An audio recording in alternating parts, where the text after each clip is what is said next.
But I'll tell you one thing. Having watched a lot of these, normally, I think all of us, a lot of us, if not all of us, feel this way. Normally, it's a peaceful transfer of power, and even if we disagree with a new guy coming in, we can feel okay about it because we can be kind of proud that this is a country that has this enormous shift in power from one administration to another, and it's all done peacefully. It's all done without a shot being fired. Even if we didn't vote for the new guy, it kind of makes us proud to be an American. We know that things are going to change. We know there's going to be some differences in policies and priorities, but they're not going to change all that much. It may be a rocky road. For the most part, we're still going to be moving ahead in the same direction. Not this time.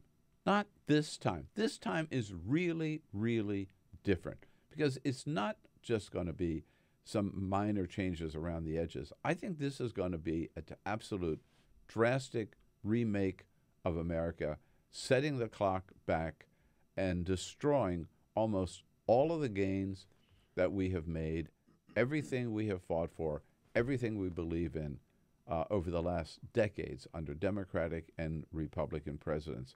I mean, and I'm really worried about my country. I really am worried about our place in the world, and I worry about things that I care about. I worry about women's rights. This is a president who has disparaged women in his remarks, who has bragged about committing sexual abuse, how much fun that is because of how powerful it is. This is a president who will roll back the clock on a woman's right to control her own body. He has said that. That's one of his goals.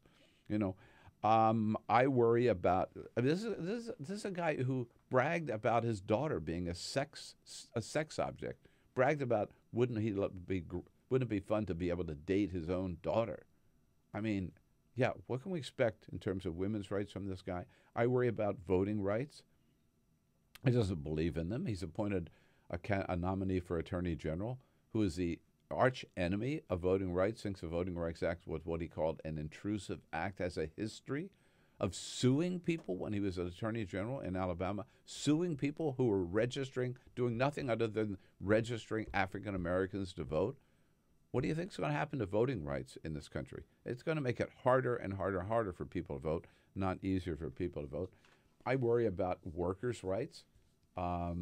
Again, a man in his history as a big developer who has never been a friend of labor unions, who doesn't care about working families, who thinks there should be no minimum wage whatsoever, who doesn't realize that the health care and health insurance that workers have could all be lost if he does what he says he's going to do in terms of, and they're on their way to do it, repealing Obamacare.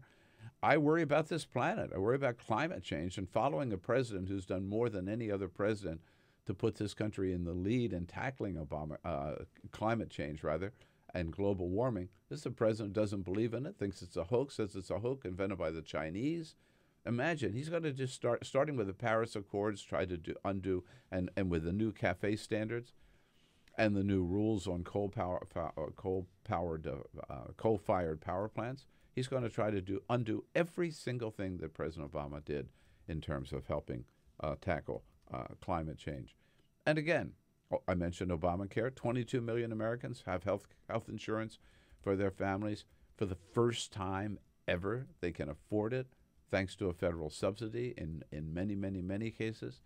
They don't worry about their kid getting sick or their spouse getting sick or themselves getting sick, or if it ends up being too expensive, the insurance company can't drop them.